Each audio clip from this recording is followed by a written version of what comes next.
Halo semua, kembali lagi kita di Bincang Penjuru. Di hari ini kita kedatangan banyak bintang tamu. Dan kembali lagi bersama saya Richard, saya ditemenin sama Grace Monica. Dan beberapa bintang tamu lainnya, mungkin dari Koko yang ganteng satu ini. Asik. Terima Boleh kasih diperkenalkan dirinya. untuk pujiannya saya ganteng.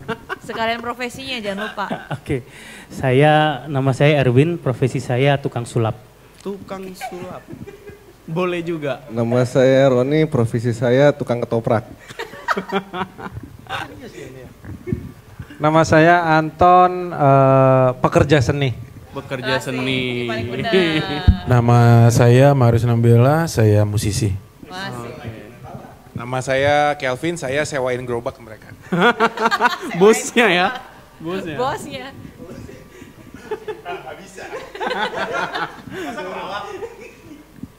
Ikut dong. Saya Caleb Hofer, saya bapak rumah tangga. Bapak rumah tangga baik. Saya Ricky Nenggolan, saya bapaknya anak saya. Iya, betul, benar. Fakta. Saya Sumantri, pengusaha. Wah, paling bener. Oke, kami berkumpul di sini. Kita ingin bahas satu topik yang sangat amat menarik dan bisa mungkin menjadi pro kontra yang terjadi gitu. Topiknya adalah persembahan kasih. Selesai segmen ini udah. Jadi mungkin saya pengen tanya Pak Pastor Caleb dulu kali ya untuk soal dasar dari persembahan kasih. Mulai dari arti dan fungsinya Pak, menurut Bapak atau perspektif Bapak terhadap arti atau ide dari persembahan kasih dan fungsinya dalam konteks gereja.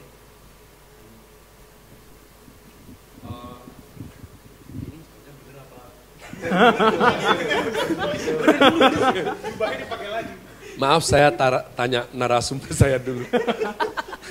Oke, kalau dari dasar firman-Nya, Tuhan memperkenan untuk setiap yang melayani di mejanya Tuhan untuk tugas keimaman saat itu boleh turut menikmati berkat Tuhan yang pada waktu itu berupa korban sembelihan, korban sesajian maupun korban bakaran. Seperti itu, jadi tentu saja tidak bisa transfer bro. Karena bentuknya itu paha, daging, lalu roti segala macam. Ya. Nah saya percaya mungkin pro kontranya kan satu sisi mungkin ekstrimnya berkata bahwa kita harus melayani Tuhan tanpa mengharap hal tersebut semua. Iya. Tapi yang satu sisi bahkan sampai perjanjian baru pun Rasul Paulus berkata bahwa lembu itu berhak untuk ladang yang dibajak oleh dia. Untuk menerima berkat daripada situ. Nah oleh karena itu sih sebetulnya seperti kata rekan saya tadi ini kita akan pulang awal karena pro kontranya nyaris gak ada saya rasa. Oke. Tapi coba kita gelorakan supaya tetap ada. Pro kontra. Baik. Oke. Oke, ini pertanyaan lanjutannya sih Pak. Menurut Bapak adakah korelasi antara perpuluhan dengan persembahan kasih? Tidak ada. Jadi persepuluhan adalah persepuluhan ya dan itu punyanya Tuhan. Lalu persembahan kasih itu adalah tanda kasih. Kita mau masuk lewat mana gampang. Satu adalah perjanjian Tuhan dengan para Lewi. Ya. Nah bentuk kayak gini nggak mungkin Lewi. Ya. Gitu. Ya. Nah ini yang anggun ini, mas saya ini Lewi lah anggun gitu ya kan. Nah, itu jelas itu Chinese Yehuda lah. Ini Benjamin, kayak gitu. Tapi kalau masuk ke ranah perjanjian baru kasih karunia, maka analogi yang dipakai itu selalu Tuhan tuh Bapa yang baik. Dan kita itu anak. Jadi kan lebih gampang ya, karena kalau saya sekolah aja saya dikasih berkat sama ayah saya, gitu. Dan itu tidak harus seperti itu. Jadi maka daripada itu saya rasa ini akan menjadikan sesuatu yang bukan masalah, tapi dipermasalahkan kalau ditekenin kata harus. Oke. Seperti itu mungkin. Oke. Nah, pandangan Bapak nih, kan nggak semua gereja maksudnya menganut aspek persembahan kasih ini nih. Ya kan ada beberapa gereja yang memang meniadakannya. Tapi menurut Bapak apakah gereja harus memberikan persembahan kasih itu terhadap pelayannya? Lebih ke parameternya apa? Iya. Karena mungkin ada suatu gereja yang kan lu pelayanan gitu. Dengan dalih begitu ya, maksudnya lu kan pelayanan gitu loh. Nggak perlu PK, kan lu istilahnya lu melayani di gereja, di rumah Tuhan. Kan tanda kasih lu gitu. Oke. Jadi untuk urusan berkat itu Tuhan itu tidak, bahasa Jawanya apa ya, tidak saklek seperti urusan hukum. Pada waktu kita cari jodoh itu saklek lebihan ya. Lalu pada waktu kita nggak main-main dengan hati ketika memuji atau melayani di mimbar. Tapi kalau soal seperti itu saya rasa kembali ke hati masing-masing. Ada gereja sudah kecil tetap punya hati rindu untuk walaupun sedikit beri berkat persembahan kasih buat yang melayani di gerejanya. Saya tahu betul ada mega church yang gak kurang berkelimpahan, tapi semangatnya adalah kamu sudah boleh di panggung ini aja udah harusnya bersyukur banget. Seperti itu. Kalau mana menurut saya sih ya, oleh karena itu saya tidak berani menjawab secara doktrinal. Tapi kalau ditanya kalau saya bagaimana, saya dengan senang hati kasih persembahan kasih. Karena saya adalah bapak yang senang menyenangkan anak saya. Bahkan kalau sesuai anugerah Tuhan, mungkin kalau teman-teman ini besok ke Jogja pelayanan di gereja kita yang mungil, mungkin saya akan doa jangankan persembahan kasih, minimal kasih motor satu-satu lah. Haleluya. Ya kan mungkin. Tapi paling enggak tekadnya gitu. Iya. Gambarnya. Usur dulu enggak apa-apa ya. Yang penting usurnya. Gantungan kunci lah. Jadi ini subjektif ya. Jadi jangan didoktrinkan. Gitu. Oke, baik. Oke. Mungkin ini aku lebih nanya ke bintang tamu lainnya. Apa perspektif kalian soal persembahan kasih tersendiri sih? Apakah ketika melayani memang harus ada dapat persembahan kasih atau tidak? Mungkin Ko Erwin duluan lah, boleh jawab. Oke. Jadi gini, kalau saya sih persembahan kasih itu, kalau saya sebagai sisi pelayan ya, kalau saya sebagai sisi pelayan persembahan kasih itu dikasih, saya terima, kalau nggak dikasih, saya ingatkan. Saya ingatkan. Kalau nggak dikasih saya nggak minta gitu. Cuman ya ingetin. Kali aja dilupa kan. Iya. Gitu, jadi istilahnya ya memang kalau secara berangkat motivasinya ya motivasi kita bukan dari itulah. Jadi motivasi kita emang bukan dari persembahan kasih. Cuman ya kalau dikasih diterima gitu loh. Tapi kalau enggak awas. Kurang lebih enggak ya, bukan awas. Jadi maksudnya ya udah nggak apa-apa gitu loh. Tapi yang penting kita nggak berharap bahwa pelayanan harus ada PK gitu. Intinya seperti itu. Berarti kalau diterima, kalau dikasih diterima. Kalau nggak dikasih diingetin. Oke. Mungkin ada teman-teman lagi yang ingin menjawab mungkin. Oke, kalau dari sudut pandang saya agak disclaimer ya, bukan berarti saya mencari nafkah dari sini, gitu kan. Tapi kalau kita melihat, terkadang saya melihatnya kayak tadi Pastor Caleb bilang bahwa wah mega church ini ada beberapa yang luar biasa. Mereka membangun dengan yang luar biasa, dengan benda mati yang luar biasa menurut saya kan. Harganya kan nggak murah. Betul. Tapi ada manusia yang tidak dihargai. Wow. Itu menurut pandangan saya. Jadi mana yang lebih penting? Manusianya atau bangunannya? Nah kalau memang tadi subjektivitas adalah untuk sebagai bapak yang baik, ya itu sangat luar biasa. Walaupun ini balik lagi ke aturan gereja masing-masing ya, yang kita tidak bisa pukul rata. Tapi kalau saya kembali lebih secara akal sehat berpikir, mana sih yang lebih penting? Kita bangun orangnya atau kita bangun gedungnya? Itu kalau saya. Wow. Kalau saya karena judulnya pelayanan gitu ya. Karena kan ya melayani sebenarnya bisa di mana aja kan. Kita menolong Setuju. di luar Ya. bangunan gereja itu pun juga sebagai sebuah bentuk pelayanan. Betul. Artinya PK ini sebagai sebuah berkat real fisik ketika pada saat kita melayani di dalam gereja. Di luar itu kan memang terus kita mau nolongin ngasih makan pemulung gitu, terus kita minta Tuhan mana? Gue udah nolongin ya kan, nggak gitu kan? Ya. Jadi mungkin sama kayak Erwin ya, maksudnya itu sebagai bentuk apresiasi ketika memang kita melayani di dalam gedung yang namanya gereja, kita mendapat apresiasi, tapi di luar itu ketika memang kita tahu di gereja tersebut tidak mengadakan PK, tidak berarti kita tidak diapresiasi kan, karena kan berkat juga datangnya dari Tuhan. Kita melayani Tuhan kan, bukan melayani yang punya gereja. Iya. Begitu. Oke. Oh, Brother Mario? Semua? Boleh. Karena singkat-singkat aja kan. Kalau dari menurut pandangan saya, kalau PK itu sebenarnya harus ya. Karena gini,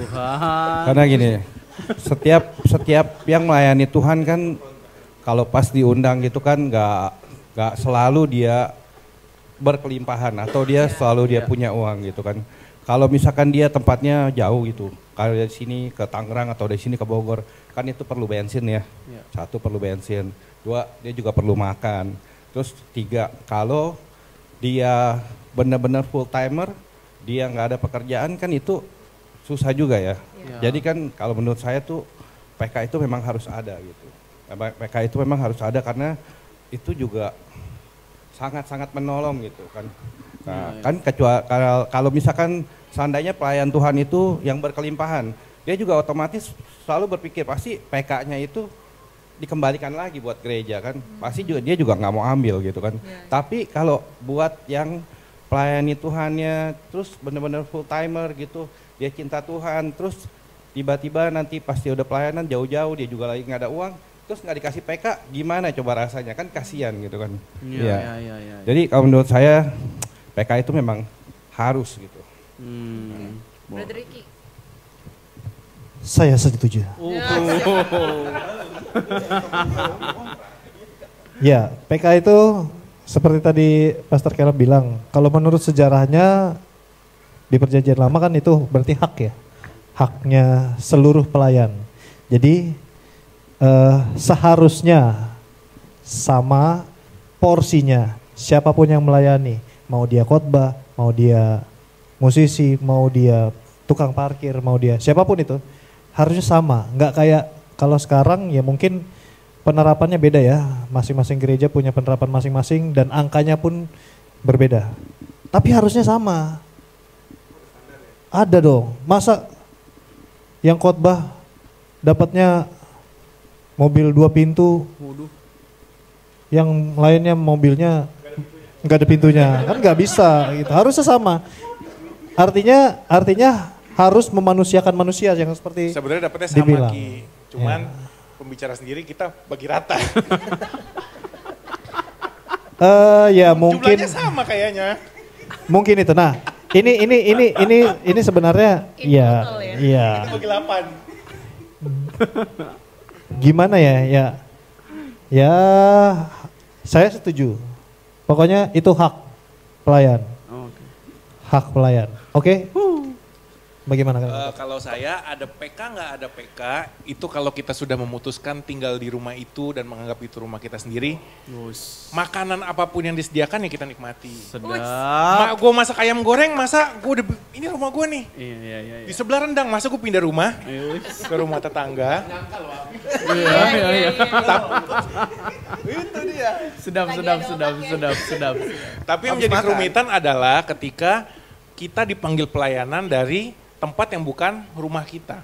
Iya. Itu akan menjadi rumit. Jadi gereja itu manggil untuk pelayanan harus melihat dulu ini bidangnya dia ini memang dia pelayanan atau memang hidupnya dia adalah melakukan itu. Kalau saya kan bergerak di dunia sound. Ya. Kalau saya diminta diundang di tempat lain, saya akan bilang I am doing it professionally. So I will charge you guys professionally. Aku akan ngomong dari awal. Nah seringkali kita yang tidak dibekali dengan pengetahuan itu akan dimanfaatkan oleh beberapa Iya. oknum Iya, dan iya, tempat. iya, iya. Itu yang akan menjadi rumit dan ujung-ujungnya akan jadi omongan, di situ cuma segini, di situ cuma segini. Padahal kita pun tidak bisa menyampaikan bahwa sebenarnya ini gue kerjaan loh. Apalagi hampir semua kita di sini adalah kerja di bidang seni dan mostly adalah musisi yang memang kita makan dari situ. Iya. Makan dari situ, diminta main di satu tempat, hanya ujung-ujungnya habis ditransport pulang tidak bawa apa-apa. Oke. Gitu Oke, kira-kira. Oke, thank you. Mungkin Kak Mario boleh kasih Iya. pendapat. Bagian yang terakhir itu udah diambil semua biasanya. Iya, makanya saya mau kita terakhir aja. Biar saya penutup aja kan. Iya, kalau saya berasal dari pengalaman aja sih gitu loh. Saya bercerita pengalaman, saya pernah pelayanan tuh berapa nggak dibayar berapa bulan gitu kan. Ini bercerita aja sih sebenarnya. Karena kalau dari iya nggak, ini makanya sesi curhatnya saya yang terakhir. Iya. Itu. Jadi ya memang pernah nggak dibayar berapa bulan gitu, terus juga pernah presentasi juga gitu ya. Cuman bagi setiap musisi pelayanan gereja mungkin itu semua butuh ya. Jadi saya mendukung sih kalau untuk PK ini sih gitu loh. Karena segalanya tuh kita ya benar yang dibilang tadi butuh transport, butuh apapun itu. Jadi itu juga sebagai butuh penghargaan buat kita ya sebagai musisi-musisi gereja ini gitu loh. Bukan kita berbicara secara komersil ya gitu loh untuk ya emang pelayannya gue harus kasih, kalau ini gue gak mau lagi gitu loh. Buktinya saya juga pernah seperti itu gitu. Cuman ya baik lagi gitu loh. Ya segalanya tuh sekarang kan ya butuh dihargai gitu. Betul. Itu aja sih dari saya. Ya betul. Ya itu. Tapi ada yang menarik dari tadi kata Kak Riki sih. Cuman mungkin ini aku pengen tanya ke Pak Caleb sebagai gembala. Apakah persembahan kasih itu, jadi apa parameter penentuan rate dari persembahan kasih tersebut? Bicara angka. Berat kan? Berat kan? Karena gini, saya punya pengalaman tersendiri. Jadi suka bicara angka. saya ada kan, ya saya ada memimpin juga. Jadi sempat ngundang keyboard dari luar. Kita udah kasih tahu bahwa persembahan kasih segini. Oke. Cuman setelah ibadah selesai, terus ini selesai, pas ngomong langsung oke gitu kan. Tapi pas udah ditransfer komplain. Kok segini doang ya? Gitu. Terus abis dari situ kita jelasin lagi baik-baik dan selesai itu karena kita tahu bahwa itu yang menjadi takaran dia untuk bisa melayani, ya kita nggak bisa panggil lagi. Nah itu kejadian yang menarik deh, saya pernah alamin gitu. Tapi maksudnya kita sebagai gembala itu tuh gimana cara ininya?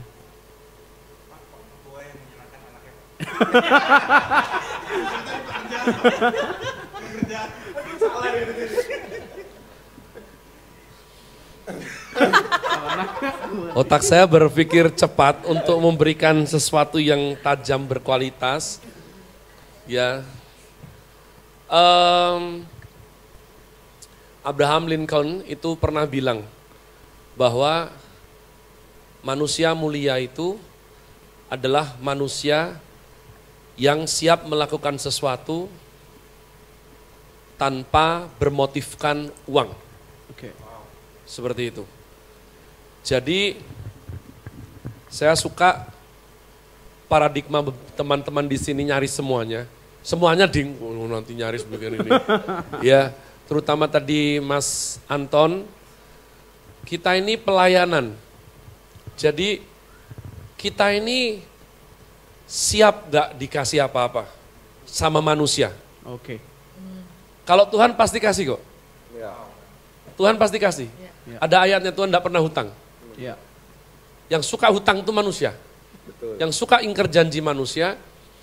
Dan saya jarang sekali, karena saya juga musisi, jarang sekali teman-teman yang melayani seperti ini itu maafkan saya, salah sendiri undang saya. Itu kaya gara-gara pelayanan di mimbar gereja.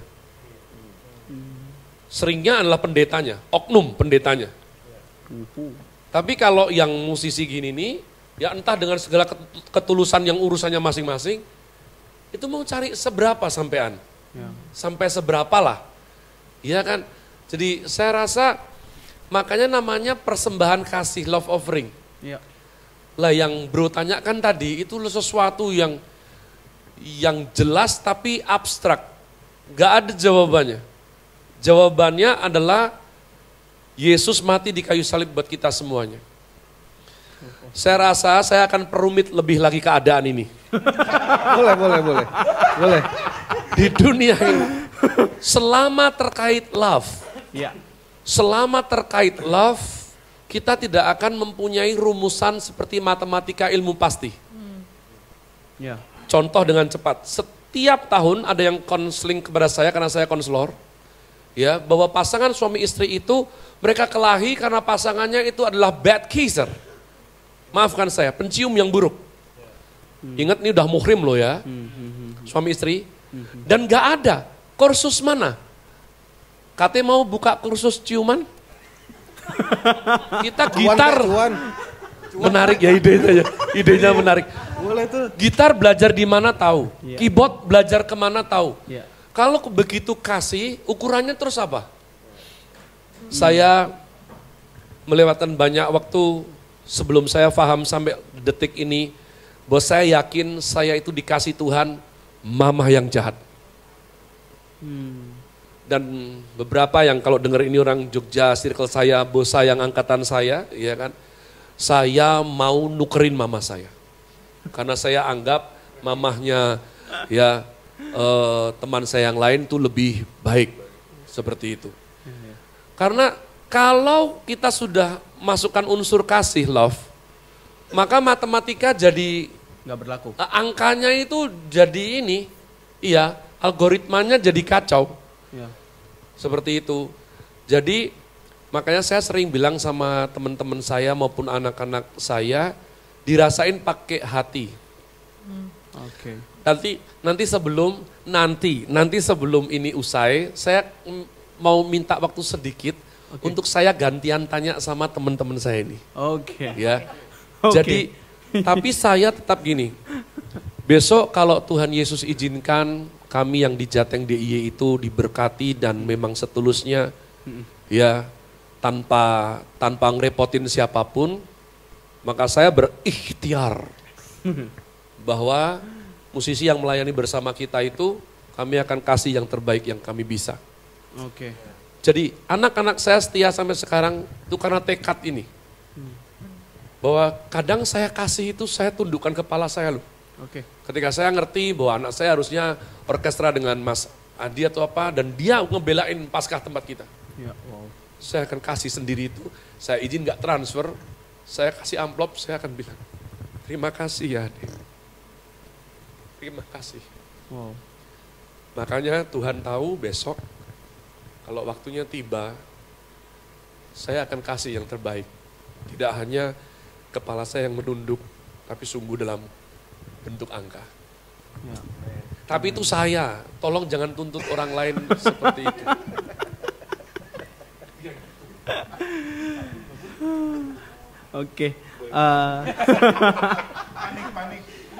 Aku mau tanya ke kakak-kakak lainnya sih, pernah gak punya pengalaman yang tidak mengenakan dalam melayani gitu kan? Terutama di bidang persembahan kasih ini gitu. Mungkin ada yang punya ceritanya? Ya ini aku ya mungkin. Dari sudut pandangku mungkin pengalaman gak enak tentang PK lah ya. Iya. Jadi kadang-kadang sih bukan pengalaman yang gak enak, tapi cukup apa ya, kok ya tadi balik mungkin seperti kok gini ya, gitu kan. Dengan yang luar biasa dia ngebangun segala sesuatu, tapi dia tahu ada yang lebih berharga dari itu menurut pandangan saya. Kenapa tidak mau membangun itu? Tapi balik lagi, mungkin setiap orang punya penilaian, misalnya balik lagi, kan tidak semua orang yang kita bilang pelayanan lah, kita ngomong gitu kan, apakah hidupnya semuanya benar? Kan tidak juga.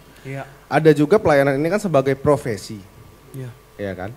Nah, tapi ya, kalau kita mau ngomongin ke profesi, ke arah yang lebih profesional, maksudnya keluar dari ranah gereja, ya seharusnya bisa memberikan apa ya, kalau bahasa ini bisnisnya mungkin KPI kali ya. KPI. Gitu kan, maksudnya indeks performance-nya. Orang dinilai lah gitu kasar kata. Bener gak sih dia pelayanan di sini memang karena hati nuraninya ada di sini, atau memang dia pelayanan di sini karena angkanya? Karena menurut aku pribadi ya tidak ada yang salah dengan itu. Ya kan? Balik lagi manusia punya kebutuhan, ya cuman Kalau aku tadi intinya adalah karena tidak hidup dari seperti ini, ya lebih fokus tapi pedulilah sama manusianya gitu sih. Kalau dari aku itu pengalaman yang cukup mengganggu dalam artian kok begini ya gitu. Padahal lu hebat gitu loh, lu bisa begini. Itu mengganggu sih. Tapi koreksi sedikit ya, pelayanan bukan apa tadi profesi? Profesi. Pelayanan bukan profesi. Ini beda nih. Ya. Profesi mencari uang, pelayanan tidak mencari uang ya. Betul, tapi banyak yang akhirnya pelayanan ini dijadikan profesi. Oh, hunter. Okay. Tentara bayaran. Betul. Gitu loh. That's real sih. Hunter. Itu kenyataannya. That's real. Ya. Tapi ada kompetitornya, PAP. Pasukan amplop putih. Bisa. Ada kontranya juga. Itu hunter. Oke. Mungkin ada yang lainnya yang punya cerita yang menarik soal ini. Mungkin Kak Mon pernah? Ya, iya sih memang benar kayak apa PK Hunter ya. Iya, kita bilang macam. Dan itu real sih karena kejadian mungkin beberapa kali.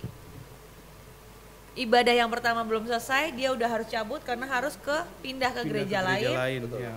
Sore masih main lagi, tapi hari-hari sama sekali nggak kerja. Tapi dia juga bukan full time, gitu. Iya. Cuman ya itu sih memang benar. Pada akhirnya hatinya di mana? Kalau saya diajarkan sama Bapak Rohani saya, sikap hati yang benar. Dari situ sih. Kayak gitu. Oke. Katanya udah gatel pengen ngomong. Mungkin ada beberapa organisasi atau tempat yang membeda-bedakan si amplop putih itu. Si amplop putih. Jadi mungkin, kita undang si ini aja.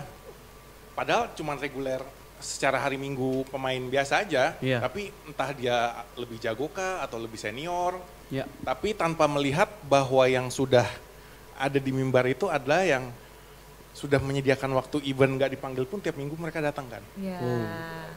Kesetiaannya tidak dilihat. Which is teman-teman gue semua di sini adalah orang yang jago dan setia. Puji. Tambahin Pak Riki? Ben, setia Ben. Oke. Mungkin ini ya, maksudnya sedikit diskusi dari saya. Jadi ada banyak, ya saya nggak sebut banyak oknum lah gitu kan, meniadakan persembahan kasih karena atas menuntut dasar kasih dari pelayannya kepada gereja yaitu tubuh Kristus itu sendiri. Tapi sebenarnya saya lebih nggak setuju. Jadi menurut saya mungkin pelayan ada bagiannya dan gereja juga ada bagiannya. Jadi seringkali yang nggak enak di telinga tuh adalah ketika mungkin ya ini nggak berbicara soal persembahan kasih doang, tapi misalkan kita memang jemaat di suatu gereja lokal, kita menjual sesuatu. Yang jadi permasalahan aja adalah dia meminta harga yang mungkin di bawah daripada harga yang dia jual. Loh untuk Tuhan kok dan lain sebagainya. Nah pada permasalahannya adalah mungkin oknum-oknum ini tidak mengerti bahwa gereja punya bagiannya juga untuk memberkati jemaatnya. Bisa gak maksudnya ada terjalin hubungan ibaratnya apa ya? Maksudnya kita perlu buat sesuatu untuk gereja dan gereja harus buat sesuatu juga untuk memberkati jemaatnya. Menurut pandangan Pak Kaleb, apakah persembahan kasih ini menjadi salah satu gereja bisa memberkati pelayan dan jemaatnya? Sekali lagi itu sangat subjektif, setiap gereja punya tata rumah tangga yang berbeda-beda. Hari ini saya amazed sekali dengan my brother KT, ternyata pemahamannya sudah sedalam itu. Ya, saya pikir dia tuh hanya pemberontak biasa. Ternyata dia tahu ngerti soal bahwa ini keluarga, komitmen, lalu nggak dijadwal pun datang. Saya amazed. Jadi saya rasa ini sekali lagi adalah subjektivitas saya secara pribadi. Saya pernah ada dalam suatu gereja, nggak usah saya sebutkan, di mana saya dulu beralih dari musisi yang cari nafkah di cafe to cafe Yogyakarta, weddingan, lalu saya belajar melayani segala macam. Nah di situ saya pertama kali akhirnya menjadi sesuatu yang mirip full time lah, ya kecuali kalau sudah matahari tenggelam itu baru saya bebas ngambil job yang lain. Tapi selama matahari terbit itu saya orang suci lah. Ding ding ding. Ya, sayap suci ya. Promosi dong.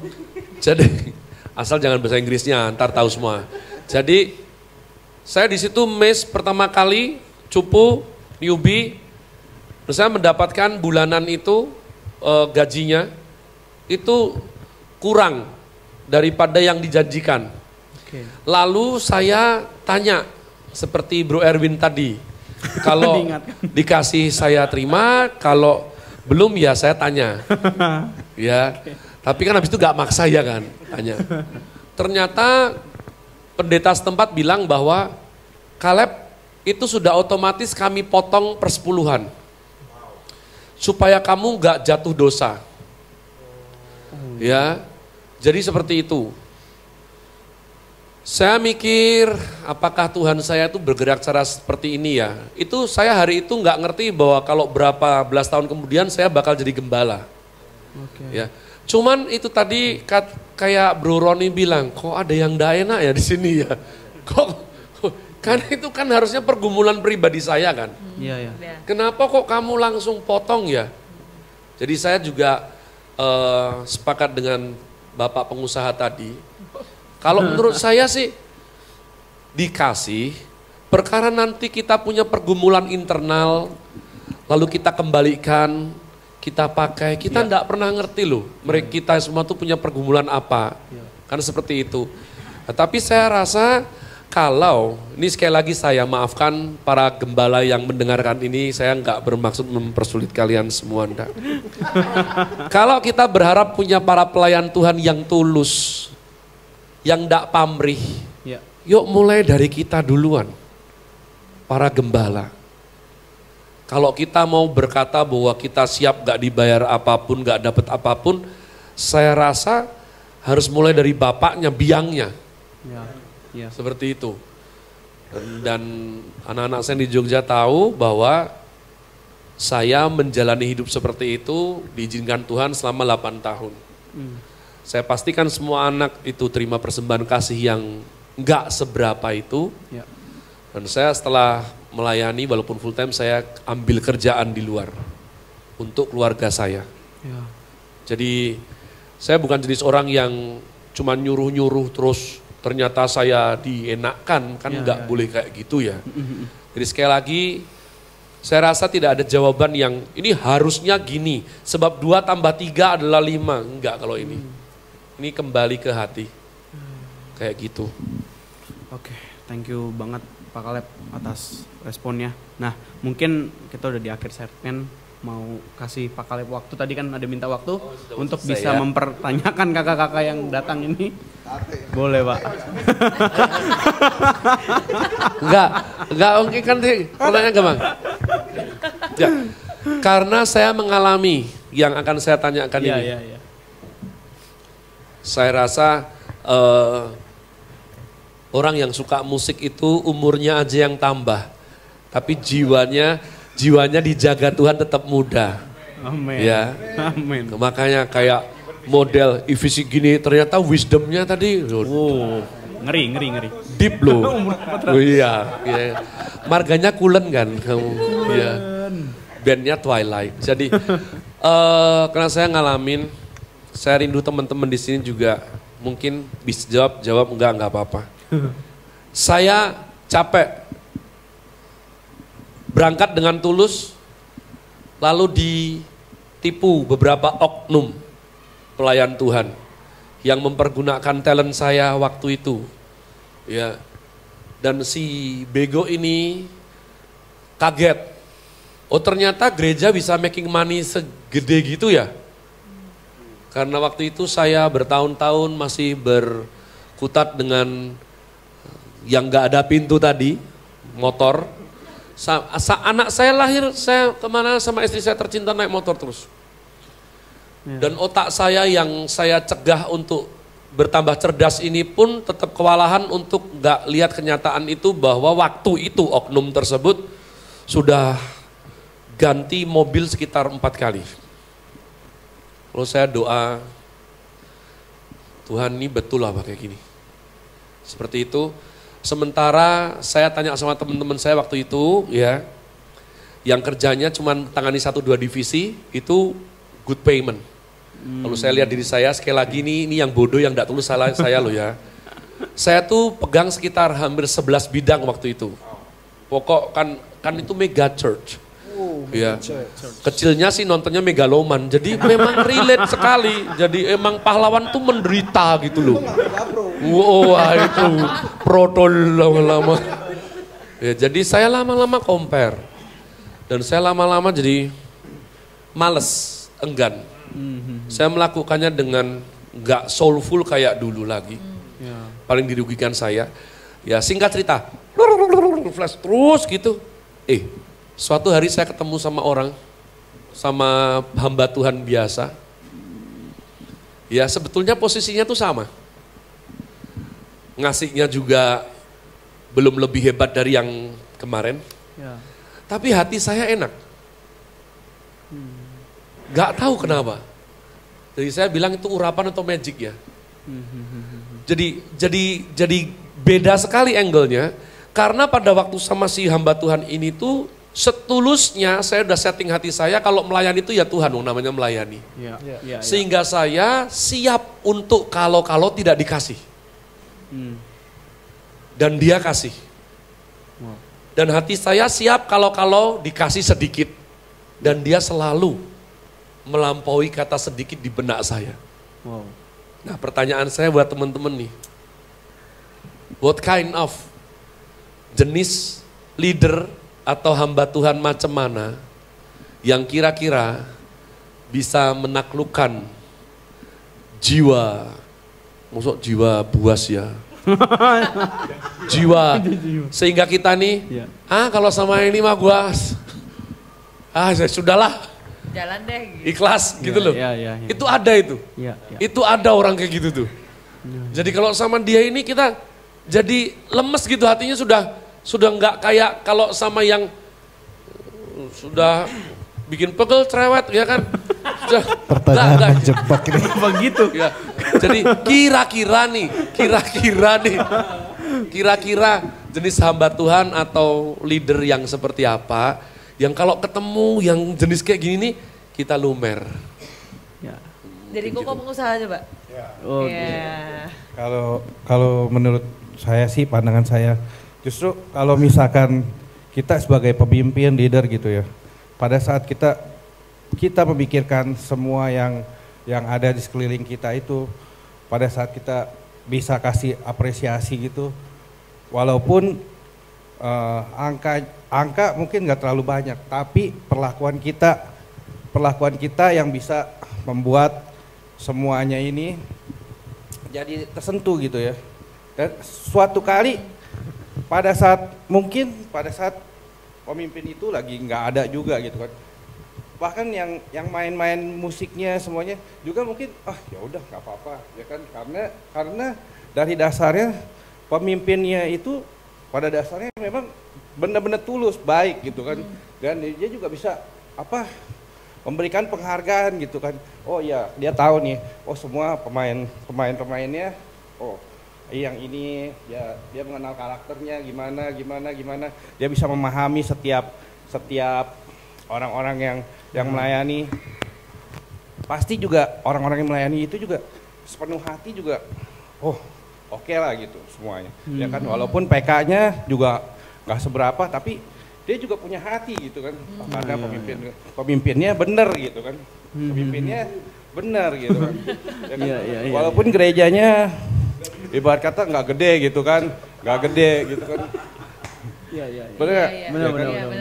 Tapi kalau misalkan ada yang memanipulasi gitu kan, pemimpinnya manipulasi bilang, yang tadi dijanjiin segini, tapi ternyata pas dikasih kurang semua. Wah itu kan membuat orang kecewa gitu kan, wah berarti ini nggak konsekuen nih dengan apa yang dia ucapkan, apa yang dia katakan nggak konsekuen. Jadi di mata dia orang, pemimpin yang kayak model kayak gini, udah, ya kan, orang pasti lihat, udah ngapain, pasti juga begitu suruh pelayanan, besok pelayanan aja gini, main tempat kita ya gini, pasti dia juga malas gitu kan. Mungkin ada, gua dikasihnya semua mau dia, gua juga semua mau gua deh, gitu kan, pasti kan gitu, bener nggak? Tapi kalau pada saat, kita tahu nih keadaan gerejanya juga nggak banyak gitu kan, nggak banyak orang-orang yang datang gitu kan. Terus dia juga baik gitu kan, memperhatikan setiap yang pemain musiknya semuanya diperhatikan. Pasti semuanya pada setia gitu kan. Iya. Pasti setia gitu kan, seperti yang tadi Pak Kaleb bilang. Iya. Oke, Bro Ricky. Sekalian dong. Oke, pertanyaannya gembala atau leader yang seperti apa? Yang pasti nggak cerewet.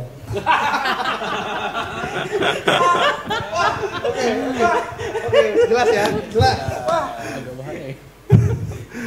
Enggak, itu bercanda. Yang pasti gini, pemimpin itu ya pasti orang akan melihat gimana buahnya ya. Gimana buahnya apa yang dihasilkan. Yang pasti kalau dia memanusiakan manusia gitu. Itu sudah pasti menjadi pemimpin yang baik. Karena dia sudah menjadikan teman-teman sepelayanannya dia menjadi manusia sama seperti dia juga manusia. Itu adalah pemimpin yang baik. Kalau menurut saya sesimpel itu. Silakan, Kate. Kalau saya mungkin pemimpin yang lebih sayang sama anak sendiri daripada sama anak orang lain. Wasik. Ya kan? Bisa. Ya kan? Karena sering terjadi anak orang lain tuh lebih dihargai di rumah kita sendiri. Iya sih. Bahkan lebih dipercaya omongannya di rumah kita sendiri. Iya. Benar. Bisa. Ya mungkin pelayan Tuhan yang dicari adalah pelayan Tuhan yang setia. Mungkin kalau kita sudah merasa ini rumah, kita nyaman, dan ketika kita ke gereja, kita bisa feel I am the one who blessed. Jadi angka nggak matters lagi. Yes. Ngeri ya. Next. Lanjut. Baru terakhir. Panjang. Enggak dikit. Sepertinya itu adalah pemimpin yang melibatkan rasa dalam memimpin. Rasa, baik. Jadi ya, dengerin khotbah dia tadi. Jadi untuk siapapun yang berada diajak untuk melayani juga kena rasanya gitu. Ya. Begitulah. Wah, kalau saya sih gini, pemimpin yang buat lele itu biasanya pemimpin yang berperan sebagai bapak. Jadi bukan jadi bos. Karena kalau kita ketemu bos kan, ya namanya kita karyawan cari duit ya kan. Jadi otomatis, wah dia bos ya berarti gue butuh duit nih sama dia nih gitu loh. Kalau dia bapak sama papa sih nggak hitungan biasanya kan. Namanya kita anak sama bapak nggak hitungan. Jadi ya kalau pemimpin yang bisa buat lele ya pemimpin yang dia berperan kayak bapak. Kalau saya sih gitu.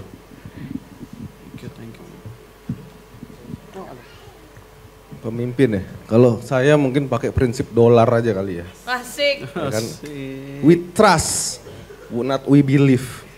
Jadi ya trust itu lebih tinggi sebenarnya daripada belief kan. Nah jadi kalau memang pemimpin ini bisa dipercaya, membuktikan jelas tadi buah-buahnya, kayaknya udah bukan masalah uang ya. Itu uang itu sudah tidak menjadi masalah. Udah relationship-nya. Ya kita udah saling bisa support satu sama lain. Gitu. Ya rasa tadi yang ditambahin Anton itu. Oke. Kak Mario? Ya, kalau pemimpin, kalau menurut saya sebagai musisi ya mungkin yang bisa membimbing juga sih.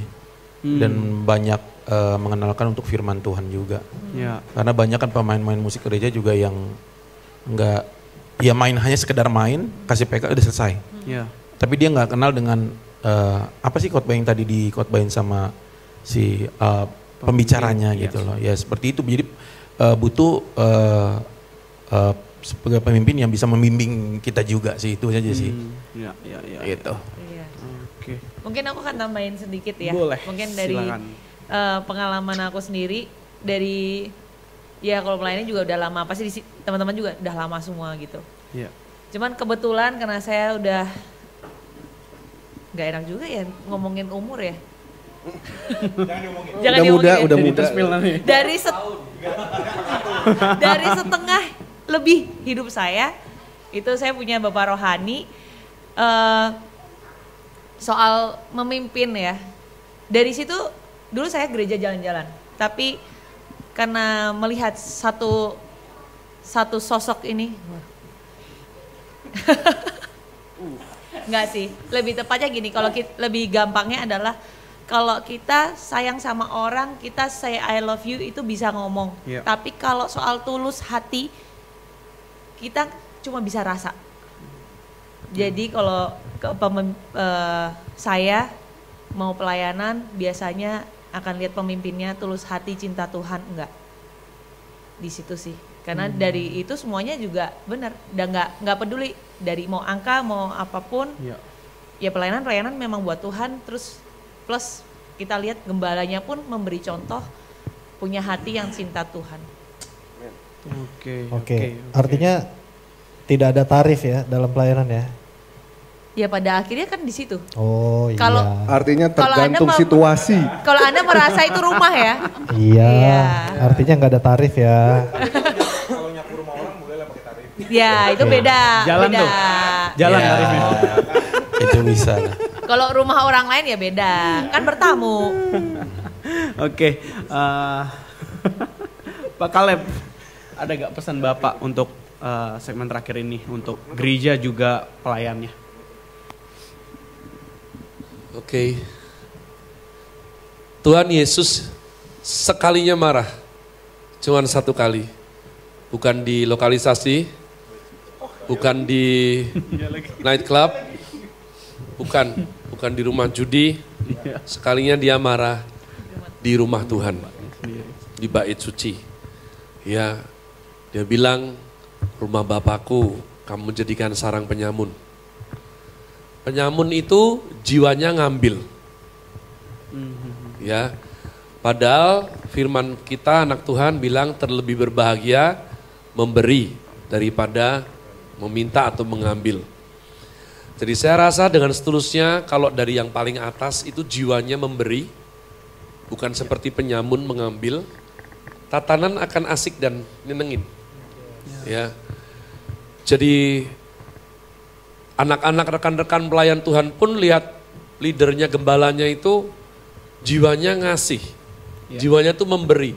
Mungkin dia belum tajir melintir, unting-unting seperti apa enggak, tapi itu nanti kan kerasa kok.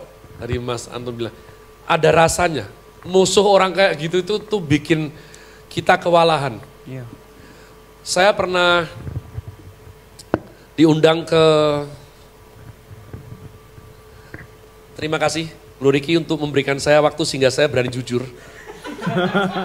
Saya pernah diundang di Natalan Freeport Timika. Ya, dan saya dipaksa untuk mengucapkan tarif. Sedangkan dua pendeta yang lain itu memberikan tarif yang pasti, angka yang pasti, sekian. Nah karena saya pendeta kampung dan itu wakil dirut saat itu lihat saya di YouTube atau di mana gara-gara anak saya yang lain, dia mau saya yang diundang. Saya disuruh ucapkan tarif. Saya nggak bisa. Orang tua saya ajar, begitu saya ucapkan tarif saya bisa dibeli. Kalau profesi nggak apa-apa loh. Karena saya juga MC lokalan sih, ya kan. Tapi kalau pelayanan, berarti kalau saya kasih tarif saya bisa dibeli. Kalau sesuatu yang bisa dibeli bisa dibuang. Sesuatu yang bisa dibeli bisa dibuang. Jadi orang tua saya ajar saya dignity seperti itu sehingga saya sampai akhir saya bilang maafkan saya kalau undang saya nggak bisa kasih tarif. Dan saya diundang. Saya diberikan ya cukup saya bersuka cita, tapi akibatnya relasi saya dengan dua pendeta senior yang itu dari Jakarta sih, ya itu rusak karena saya dianggap merusak harga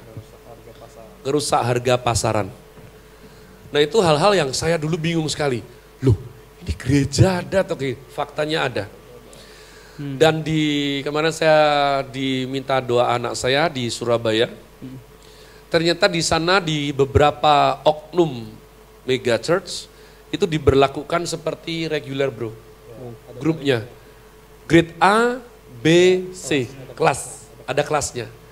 Nah, Saya akan tutup demikian, saya siapa sih mau bilang benar salah? Ya. Karena itu semua pasti ada landasan filosofi masing-masing. Saya milih seperti ini. Seperti Tuhan Yesus bilang, apapun yang engkau ingin dirimu diperlakukan, itulah yang kamu lakukan kepada sesamamu manusia. Ya. Kalau kamu rindu dihormati, ya hormatilah sesamamu. Kalau kamu rindu dimanusiakan, ya manusiakanlah sesamamu. Kalau kamu rindu berkat terbaik, ya kamu tulus. Kamu berkati mereka yang terbaik. Ya. Jangan ada semangat ngambil. Karena itu semangat penyamun. Satu-satunya hal kenapa Tuhan kita marah justru di rumah Tuhan. Ya. Gitu sekian. Oke, baik. Oh, terima kasih Pak buat message-nya. Coba. Sekali lagi terima kasih Pastor Caleb, terima kasih Ko Erwin, Kak Roni, dan teman-teman semua udah mau hadir dan isi segmen ini bareng kita. Semoga ada lagi. Akan selalu ada. Semoga ada lagi. Ayo, mikir lagi kok, udah siap kan? Udah siap dong. Kita bertemu sebanyak ini lagi gitu kan. Oke, buat teman-teman terima kasih juga udah nonton kita sampai akhir dan sampai jumpa di Bincang Penjuru berikutnya.